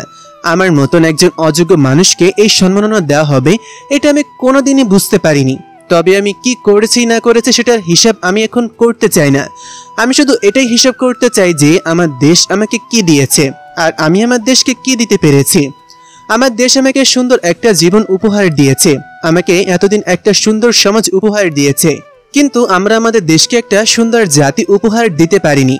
আমাদের সমাজে আজকে অনেক মানুষ একটু টাকা পয়সা হয়ে গেলেই মানুষের অহংকারে আর মাটিতে পা ফেলতে চায় না। কিন্তু আমাদের সমাজে যদি আমরা একে অপরের সাহায্য সহযোগিতায় এগিয়ে আসি, তাহলে খুব শীঘ্রই আমাদের সমাজে একটা আদর্শ সমাজে পরিণত হবে। জীবনের প্রতিটা ক্ষেত্রে আমাদের একে অপরের সহযোগিতা প্রয়োজন। কিন্তু আমাদের সমাজে ধনী গরিবের ভেদাভেদ করতে গিয়ে আমরা সেই সাম্য, সেই আবেগের জায়গাটা ভুলে যাচ্ছি। আমরা একে অপরকে তুচ্ছ তাচ্ছিল্য করে কথা বলি। এছাড়া আমাদের সমাজে এতটা অপরাধ বেড়েছে, সমাজ আজ ধ্বংসের মুখে। বিশেষ করে মাদক বিষয়টা আমাদের সমাজকে ঘিরে ধরেছে। মাদক ব্যবসায়ীদের মূল টার্গেট থাকে 18 বছরের কম বয়সী ছেলে মেয়ে, যারা এখনো ঠিক মতন বুঝতে শেখেনি। তাদেরকে যা বুঝাবেন তারা তাই বুঝতে শুরু করবে। সেজন্য বড়লোক পরিবারের উদ্ভট ছেলে মেয়েদেরকে তারা টার্গেট করে। যাদেরকে যে কোনো কিছু বোঝালেই বুঝে যাবে, তখন তারা তাদেরকে বুঝে সুন্দর জীবন এবং ভবিষ্যৎটাকে নষ্ট করে দেয়। আমাদের সমাজে অন্যায়কারীদের মধ্যে 70% বড়লোকের ছেলে মেয়ে। তারা বিভিন্ন সময় পারিবারিক বিভিন্ন বিষয়ে খারাপ কাজে জড়িয়ে পড়ে। একটা পরিবারের মধ্যে বাবা মা দুজনে চাকরিজীবী, এরপর সন্তানকে রেখে গেলেন কাজের লোকের কাছে। সে বাবা মায়ের আদর পেল না। তাহলে আপনি কিভাবে সেই সন্তানের কাছে বৃদ্ধ বয়সে ভালো ব্যবহার আশা করতে পারেন? নিজের সন্তানকে যতটুকু দিবেন ততটুকুই আপনি ফিরে পাবেন। আপনি টাকার জন্য তাকে অবহেলা করলেন, এরপর সে যখন টাকা ইনকাম করবে তখন আপনাকে আর দিবে না, এটাই স্বাভাবিক। তাই আমাদের নিজের অবস্থান থেকে যদি আমরা আমাদের দায়িত্বটা পালন করতে পারি, তাহলে আমাদের সমাজ আজ সুন্দর হবে। কেউ বিপদে পড়লে তাকে সাহায্য করি, তার বিপদ নিয়ে আমরা হাসি তামাশা না করি। এটাই প্রত্যাশা রেখে আজকে আমার সংক্ষিপ্ত বক্তব্য এখানেই শেষ করছি। আমি যখন বক্তব্য দিয়ে নামলাম তখন দেখি সব মানুষ আমার দিকে হা করে তাকিয়ে আছে। আমি তখন তাদের তাকানো দেখে কিছুই বুঝে উঠতে পারলাম না। এরপর আমাকে কিছু সম্মাননা দেওয়া হলো। আমি তখন সেখান থেকে নিজের বাসায় চলে আসলাম। আজ 1 সপ্তাহ পার হয়ে গেছে। শুক্রবার আজকে। আমার বিয়েতে বেশি মানুষ নেই। আমাদের কিছু সামান্য আত্মীয় স্বজন আর অফিসের সবাই চলে আসতে শুরু করলো রিহার বাসার উদ্দেশ্যে পৌঁছেই ভালো মতন বিয়েটা সম্পন্ন হলো। বাসর ঘরের সামনে দাঁড়িয়ে আছি। ঘরে ঢুকতে আজকে কেন যেন একটা লজ্জা ভাব লাগছে। এই লজ্জাটা আমার কোনো দিনও লাগেনি, কিন্তু আজকে কেন যেন লাগছে। সেজন্য আমি চুপচাপ চোখ বন্ধ করে ঘরের ভেতরে ঢুকলাম। তখন রিহা এসে আমার পা ছুঁয়ে সালাম করলো। আমি তখন তাকে ধরে উঠালাম। তাকে আমার কিছু কথা বলার আছে, সেগুলো আগে তাকে বলে দিতে চাই। সেজন্য তাকে বললাম, আমি জানি না রিহা, আজকের এই দিনে কথাটা বলা ঠিক হবে কিনা, তুমি এই কথাটা নিতে পারবে কিনা, তবে তোমার এই কথাটা জানা উচিত। সেজন্য আমি আজকে তোমাকে বলে দিতে চাই। সে শুধু আমার দিকে তাকিয়ে আছে। আমি তখন তাকে ইশারা করে জিজ্ঞাসা করলাম, আমি কি বলবো? তখন সে আমাকে হ্যাঁ বোধক সম্মতি জানালো। আমি তখন বলতে শুরু করলাম, আমি একজন দেশের সেবক। আমি যদি দেশ সেবা করতে যাই, নিজের দায়িত্ব পালন করতে যাই, তাহলে অনেক সময় আমাকে মৃত্যুর মুখোমুখি হতে হবে। তাই তুমি আমার স্ত্রী হিসেবে সবসময় মনে রাখবে, যেন আমি ঘর থেকে বেরিয়ে গেলে আর ফিরে আসার নিশ্চয়তা নেই। তাই তুমি যদি এভাবে আমার সাথে থাকতে চাও তাহলে থাকো। তখন সে আমার কথা শুনে আমার দিকে কিছুক্ষণ তাকিয়ে থাকলো। তার চোখের মধ্যে আমি জল দেখতে পাচ্ছি, কিন্তু কিছুই করার নেই। তখন সে আমাকে জাপটে ধরে বলল, তুমি যদি নিজের দায়িত্ব পালন করতে গিয়ে কোনোদিন কোনো ক্ষতির সম্মুখীন হও, তাহলে আমার কোনো দুঃখ নেই। আমি গর্বিত স্ত্রী হিসেবে মানুষের সামনে দাঁড়িয়ে বলতে পারবো, আমার স্বামী নিজের দেশের জন্য শহীদ হয়েছে। আমি ভেবেছিলাম সে কি না কি করবে, কিন্তু যাক, মেনে নিয়েছে, এটাই অনেক। সে আমাকে জড়িয়ে ধরে আছে। আমি তখন তাকে কোলে নিয়ে বিছানায় বসালাম। সে কি জানে খুঁজছে। তখন দেখলাম আমার ফোনটা হাতে নিয়ে তার নাম্বারটা সেভ করছে। এই রিহা, কি করছো? এতদিন তোমার কাছে গুরুত্বহীন ছিলাম, আজ থেকে গুরুত্বপূর্ণ হলাম, তাই প্রথম নিজের অধিকারটুকু খাটালাম। আমি মুচকে হেসে তাকে জড়িয়ে ধরলাম। দুজনই হারিয়ে গেলাম ভালোবাসার এক অপার সমুদ্রে। বেঁচে থাকুক ন্যায়ের পথে, চলতে থাকে সত্যিকারের ভালোবাসাগুলো। এই প্রত্যাশা রেখেই আমাদের তৃতীয় সিজনের এই গল্পটা এখানেই ইতি টানলাম। কেমন হয়েছে কমেন্ট করে জানাতে ভুলবেন না। আবারও হাজির হব নতুন কোনো গল্প নিয়ে। সেই পর্যন্ত সবাই ভালো থাকবেন, সুস্থ থাকবেন।